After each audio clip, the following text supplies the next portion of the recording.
So when boys have struggled through a feminised education system, the exam results are published. But they're not really exam results anymore because the exam-based element has been systematically reduced. We see the same results year on year. Girls are outperforming boys. But England, Wales and Northern Ireland show girls are still doing better than boys. Once again, boys are still lagging behind girls. Girls are still doing better than boys. Girls are still getting more A to C grades than boys. Boys still languish over 8 percentage points behind girls. Girls are still outperforming boys. I got an A star, an A, a double B, and all the rest are C's. Oh my god! It means I can go to college and do all the courses I wanted to do. But as a boy, statistically, Chris is less likely to succeed. Boys have been falling further behind girls in A-levels every year this decade. But the education system is supporting girls and abandoning boys, so it's no surprise that the exam results show this disparity in achievement. Not only do girls do better at A-levels, they're more likely to sit them in the first place. Most of the reasons why they're underachieving is that the syllabus hasn't been designed for them. The syllabus, the curricula have been designed to cater mainly for female children. And that is, one can see that in so many areas. The element of competition has been removed. And that's probably one of the most important areas. Boys, and indeed men, positively thrive on competition. You can't stop men competing. Men are involved in all sorts of sports, and if they're not playing them, they're watching them. They compete with nature, they climb mountains, they sail around the world, they compete in the workplace. Competition is something that men seem to be motivated by to a very high degree, an extremely high degree, so much so that it doesn't stop in childhood. It goes on and on into adulthood and old age. And what have we done? We've removed it from the classroom. And so one of the main motivators for male children has been taken away. That's one reason. Another reason is that the way the material is presented, for example, in English lessons, young children are expected to write about their emotions and their feelings. This is something that girls seem to be quite happy to do and are interested in doing. Boys have very little interest in thinking about their own feelings and certainly have no interest in writing about them. The Chief Inspector of Schools in England, David Bell, says that even though girls are ahead of boys in exam results, they still need more encouragement. He says that Buffy the Vampire Slayer is a good role model for girls. If girls could learn from her example, they could overcome the glass ceiling and do as well at work as they do in schools. And the exams are beginning to mean less and less as the feminising of our education system suppresses real achievement. 96% passed the exams, with over 22% getting A grades. You can see a clue as to what's going on by this student's particularly insightful comment. I got 5 A's. What do you think about the idea that the exams are getting easier? It's easy if you follow the system, but otherwise it's pretty tough. As he says, if you follow the system, you can do very well. That's what feminised education is all about. The girls plod through all the coursework, tick all the boxes, and hand in all the assignments on time. You don't need any real ability to do well. You just need to follow the formula that's deliberately designed for girls. Those boys that can adjust to the female bias can still do well. Most, however, turn away. The way in which the children are examined, continuous assessment, is far more attuned to those who have the docile consistency to produce the work week by week by week. The way they're having to do the work is there is a lot more ordered writing that needs to be done in order to compute even the simplest of sums. And as a consequence, boys with their untidy writing, they're less concerned with detail, are far more likely to make mistakes.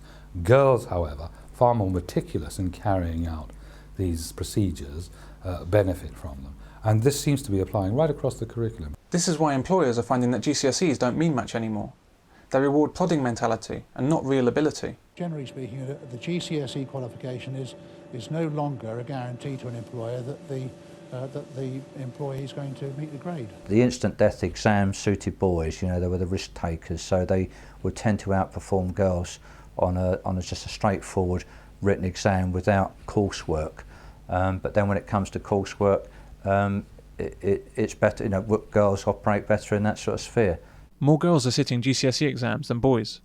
Many boys never actually get to sit GCSEs, as they're excluded for misbehaviour. Recently in Scotland, they did a survey into what's going on in classrooms because, again, you get this image all the time that boys are out of control and they're skiving off this, that and the other, they actually found that girls were equally out of control in the classrooms, and they found that the girls were more likely to actually skive off school than boys.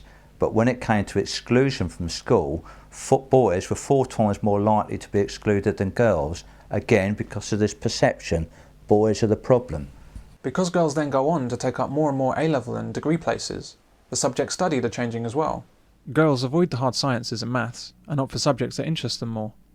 In my maths A-level course, there were no girls in the class, and in physics, there was a single female. Well, another trend from the results is the drop in students wanting to study science. Apparently, they think it's too hard. The number sitting physics, for instance, has dropped. It is very concerning that we've seen very sharp drops in the numbers of people who are studying foreign languages, who are studying computer science, who are studying all science subjects. In some cases, a drop of 50% or more in the last 10 years. They're opting instead for media studies and psychology. I want to continue dance because I think that's probably my favourite subject. Between them, this group has 23 A or AS level qualifications, but only 1 in physics, and no one fancies it as a career. There didn't seem to be any point to what I was learning. There didn't seem like a kind of an outcome that was kind of relevant to me at all. I just didn't find it interesting. People assume that they'll go for creative things like dance and stuff because they assume that it's the easy option. Why not? Too hard. I knew I'd fail it, so I'll take the easy options. Women now take up the majority of university places, and this is increasing year on year. But women don't like chemistry, or physics, or maths, or computing, because those subjects are too demanding. Women prefer the humanities and soft sciences, like psychology. Schools and colleges therefore have to devote more resources to the subjects that girls choose. The consequences of this discrimination against men are already becoming apparent. The study of chemistry is in crisis. The number of university chemistry departments has dropped by more than a third in just 10 years.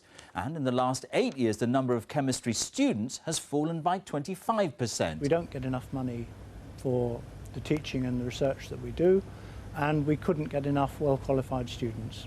The future lies with these youngsters. The government has promised more money for science, but unless they can be convinced it matters, chemistry itself may gradually dissolve before our very eyes. The BBC presents this story as an issue of funding, and as is typical, goes out of its way to show female chemistry students on camera, even though they're very hard to find. But the problem with chemistry isn't directly about money. It's an issue born out of the discrimination against men in education. Psychology. It's one of the big threats to chemistry. Gemma Wright, typical of thousands opting for a subject they perceive as easier and more useful. Now, for every chemist, we're training 5 psychologists. It's a lot more people-centred. There's a lot more advertisements and publicity going around about psychology. It's sort of a more modern and up-to-date subject. And that attitude so worries senior scientists, they're now launching a campaign to save chemistry. Those women that are encouraged onto real science courses at the expense of men tend to drop out and switch courses away from science because they find them too difficult. As a result, there are fewer students on science courses, and universities have to close departments for lack of funds. Now there's a crisis in chemistry, and the BBC just can't explain it. But it really isn't rocket science. Even though girls choose not to study maths, just as they choose not to study science, they're increasingly being encouraged onto maths courses to counter perceived discrimination against girls in this area. The way this is being done is to make the classes easier. Maths courses over the last 30 years have been modified in order to assist girls into higher education. Maths has been dumbed down. Yet each year, many university maths and physics departments report that fewer students have the basic skills needed for study. Since 1979, York University Physics Department has given its first-year students the same test. Year on year, the marks out of 50 have got worse and worse. In fact, Imperial is having to introduce remedial maths because they say the maths A-level curriculum is too easy. Questions that 30 years ago would have been given to 15 to 16-year-olds for the old O-level. Furthermore, often the old O-level questions are harder than new A-level questions because the new A-level questions liberally use diagrams and frequently, if not always, work the student through in a variety of little stages or steps. They will always work the student through. This is the world of feminised education. Simplified maths with lots of pictures so that girls can do it too. The problem is that when maths is made easy enough for girls, it's no longer of any value. There are many areas of maths where they have a knowledge of the subject, and they can follow a particular task through, provided it's presented step by step very clearly to them, and any problems follow exactly the steps that they've seen. But they have a serious difficulty, in our opinion, if they are given any genuine sort of problems to solve. Need someone to explain to me what all these mathematical equations mean. Who can do that? He's asking the right people. This is a summer school for gifted youngsters taking place at Imperial College in London. The gifted pupils at this event are all boys. You can tell that they must be all boys, because if there were any girls, they'd be the only ones on screen. Men are the geniuses that take us the next step forward in life, in science, in sport, in any field of endeavour.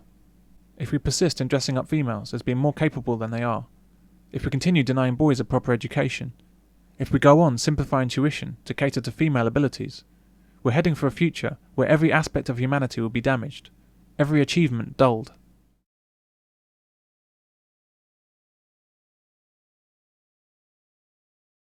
Girls are not smarter than boys, and never have been. Every single industry and vital job on the planet is done best by men. Look around you. The internet, TV, car, music, aircraft, phone, even the clothes you wear, the bed you sleep in and the roads you use. Everything worthwhile on this planet is conceived, designed and built by men. Even products exclusively for women, makeup, bras, high heels, dresses, are designed best by men. This world needs boys and men that are properly educated. The world depends on men in a way it doesn't depend on women. As the saying goes, men build, women decorate.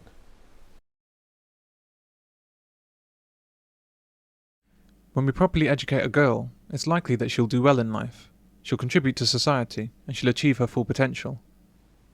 When we properly educate a boy, he might change the world.